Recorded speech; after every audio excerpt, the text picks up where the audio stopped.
Hi everyone. Welcome to my podcast. My name is Sunny and I'll be your host. So today we're going to be talking about religion as an academic practice and its relation to loneliness, both in negative and positive ways. I have a list of points on my phone that I just want to make sure I cover. Also just to make sure I don't, go off base, talk about something that isn't relevant at all, or go on long tangents, right? So get comfortable, grab a glass of water, and a snack, and let's get into it. So I grew up in a very religiously diverse area. I grew up in Dallas, Texas. So I've had friends, who are Muslim, Hindu, Christian, Catholic, Jewish, and I've seen the way their different practices affect their livelihood. I've seen the different ways they interact with people, react to different scenarios, and their morals. Not necessarily in a positive or negative way, just in different ways. Along with that, I grew up religious. I went to a Chinese church every Wednesday, every Sunday. It's a little different than the churches that my peers went to, just because we would read these scriptures and relate that back to our Chinese culture. And just East and West culture are just different. Along with that, I went to a Christian preschool, and so every Wednesday we would have something called chapel, and essentially, all the kids would gather in an auditorium, and we would put on puppet shows or plays, reenacting some of these stories. A popular one was the birth of Jesus. I remember that. But we would also listen to music and know about these stories, and we watched VeggieTales. At the time, I didn't know VeggieTales was considered a Christian TV show. I just thought it was a fun show. But now that I'm a little older and I see these clips online, I can definitely see how these producers use stories or scriptures and turn it into a way that was more digestible for children, right? And along with that, for my preschool graduation, I had gotten a Bible as my grad gift, which is funny because I couldn't read. I couldn't read at the time. I was illiterate, but I think they just give it to me in a way to just solidify my devotion and solidify my faith. Um, and even though I don't really practice anymore, my family still does, right? Like my dad, I remember he definitely relied on believing in God to get him through immigration. It's just a really, really tough process, both physically and mentally. So I remember he would tell me, like, I would pray every night just to make sure everything went well. And also for me, like, I went through a really tough time last year, academically, socially, mentally. I was just unwell. And I had went to my dad, with my struggles at 3 a.m. on the phone crying, and he told me to pray. At the time, I want to clarify, at the time, I thought that was so stupid. I'm struggling. I'm coming to you for advice, and you're just gonna tell me to pray? Like, how is that supposed to help me? But now that I'm not really in that state of mind, I understand where he's coming from. It's really nice to look up to something and to know you're being taken care of and that no matter what, everything will be okay and that everything happens for a reason. So I understand where he's coming from. So that's kind of my background with religion.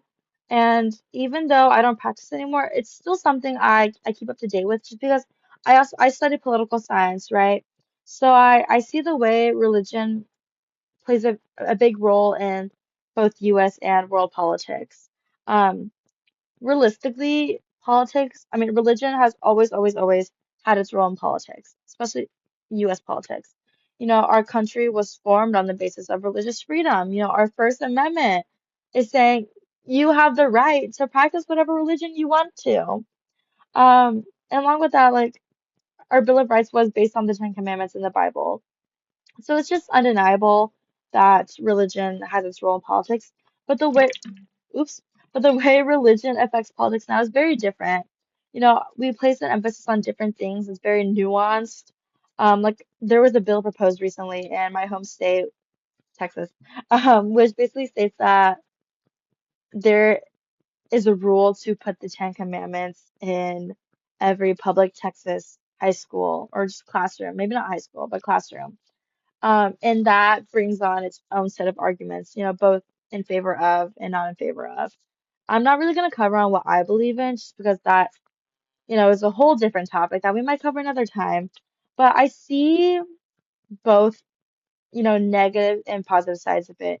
In a predominantly Christian area, it might be nice to have that because it relates to history, it might help students understand why certain decisions were made, different points of history, different phases, and it might help them understand. But in my area, I remember that would not work at all because again, I come from a very religiously diverse area, and a lot of students don't practice Christianity, and a lot of people just don't believe it has a place in education.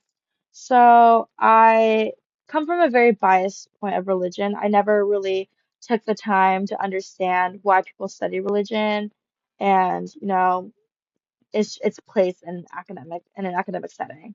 So doing my research, it was definitely very interesting. Like it brought up so many points I never really thought about. Um, like a big one, I have this written down, is that there is no set definition of religion, which is so interesting because I know for me and my peers, we define religion as just believing in a higher power or powers, right? But like in different disciplines, it's super different. Immanuel Kant, who is a well-known philosopher, I think during the Enlightenment period, I might want to fact check myself. I'm not very sure, but I'm pretty sure. He defines religion is the recognition of all our duties and as divine commands. Very, very different than the definition from the American Heritage Dictionary, which defines religion as belief in and reverence for a supernatural power recognized as the creator and governor of the universe. A particular integrated system of this expression, the spiritual or emotional attitude of one who recognizes the existence of a superhuman power or powers. Essentially, just believing in a higher power. It's very, very interesting to see these two different definitions, how one is saying it's your duty, your duties as a person to the divine, where they're saying just believing in a superhuman power. Um, so I feel like that's itself is already a super nuanced topic of what you believe in, because like for me, studying political science, I'm gonna have a very, very different definition of religion as someone who studies psychology, let's say, right?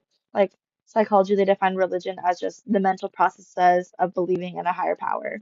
Very, very different, very puts an emphasis on just different parts of it.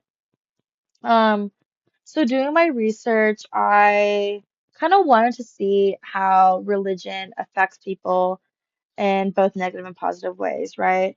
And doing that research, I noticed that a lot of the first couple sources, in terms of how religion builds community, a lot of the first couple sources are church websites or temple websites, which is extremely biased. Like, of course, they're going to say, join our church, join our temple, we create community, we give you a way to express yourself, stuff like that. So I kind of couldn't use those sources because it's very biased. So I looked more historical and I see the different communities it's created, like in art. I'll put this up, but there are two paintings I want to cover. So the first is one I actually studied in one of my classes. It's the sacrifice of Isaac, right? So this story, I'm gonna put the painting up here. This story just covers, Abraham hearing God tell him, sacrifice your son for this and this and this, and he does it, right? And I see this painting be used again, like it's used in my class, it's used in an academic setting, and I see it just like, I guess, just like be like have an emphasis placed on it, be a big part of history. And I also see a big one being the creation of Adam by Michelangelo. Michelangelo, very, very famous artist, known for a lot of very different things, known for a lot of different sculptures. But like you see these artists, it's a very different discipline than, religious studies or, political science, but they also use religion as a way to present something, which I feel like is a very interesting way. It builds community based on, like you're creating these pieces of art based on these stories that you all just look up to. So I feel like it's a very, very interesting way. And along with that, religion has had a very, very high emphasis on like history. Like one point I wanted to really cover was the Enlightenment period. It's something I learned in high school, during my AP World class. And essentially like it's a time of just religious tolerance and a lot of the points and what we believe enlightenment is just how they practice religion. And it's very interesting because, a lot of it is still very prevalent in US today as well as Europe. Um, it's just a very interesting thing to think about. Along with that, we see how religion creates these communities. You have your world religions of, Roman Catholicism, Judaism, Christianity, and we also see these smaller niche religions and how they come together, form their own pseudo religion type. And that's specific to this little community. And it's really interesting just to see how these religions, how they can change and place emphasis on different things just to fit people better, right? And we also like see just like simple religious ideas become a big thing in books, in media, like the idea of good versus bad, light versus dark, evil versus evil versus good, right? It's really interesting to see because I never saw it as a religious standpoint. It's always been like in books where it's like, oh, you have your villain, you have your protagonist, and they're doing this and this and this, and how they offset each other. And I see it in like my own Chinese culture and like yin and yang, light versus dark, how they balance each other out. But then we see it in like Christianity, like good versus evil, and it's placed in like different religions as well. And it's become such a big part of pop culture today. You would never think that it comes from a religious standpoint, right? Um, but doing that research, I also realized that while religion can create communities and it can help people, not feel lonely and just like have have a community to talk to and to know that you have people who believe in the same thing as you. Religion also can ostracize people and villainize individuals and just alienize people in general. Those are all synonyms, but that whole idea. So, this I know a little bit more of because it is inherently a little political. Like from what I know, um, religion can ostracize people based on identity. Like a lot of my friends who are gay, who are romantically interested in the same sex, they don't feel comfortable practicing the religion anymore because specifically in Christianity and Hinduism, it's seen as a sin or as unholy to, like the same gender. And because of that, it's really hard to both believe in your faith but try to stay true to your identity. So that comes from like a little different standpoint, but I also looked at how um, religion professors or people who practice religion academically see how this kind of practice, this kind of discipline can create loneliness in a way, which is something we never really think about. But it's just like religion has an in-group and an out-group. That's just the big thing, right? Either you belong or you don't. And because of that, if one thing is a little different than others, you might not feel like you belong. And it's not really fair, but it's how it is. It's not really, a part of the church's control. It's not a part of your control. It's just how it is. Because of that, like if someone's belief is a little different, they can feel isolated. It happens. Um, Additionally, like there are a lot of like stigmas and religion. I know I covered that a little bit with like, same sex, like rom like same-sex relationships, but it also comes with like the whole sex before marriage, I know I've seen online like a lot of teen mothers, like obviously they're not married before having kids. They go to they start practicing religion in that way, but they're not very welcomed because they had sex before marriage.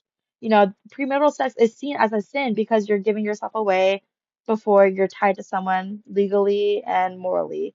So because of that, it's really hard for people who are trying to reform, trying to find a community to fit in because of these things they've done in their past. And it's not their fault at all. It's just really interesting to see like how sometimes to be accepted in a church or in a religion, you have to follow the practices word for word. And it's for that's something that's really hard to do, but it creates, it isolates people. It just happens. Another one is that um people like for my instance, like I, practice religion, but now I don't.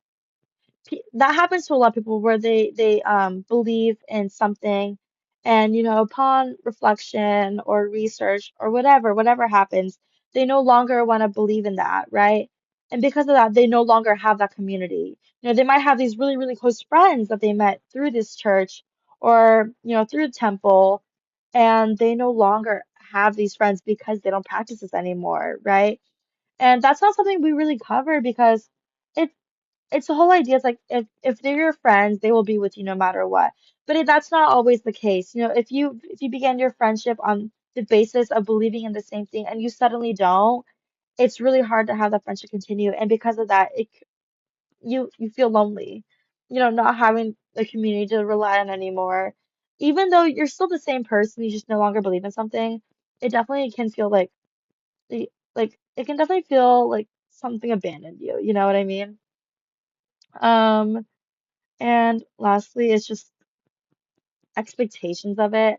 I feel like a lot of I'm talking about churches specifically just because I have that own experience. But, this relates to a lot of people who go to who like practice different religions. But wait, hold on, let me go back to my point. I just lost that.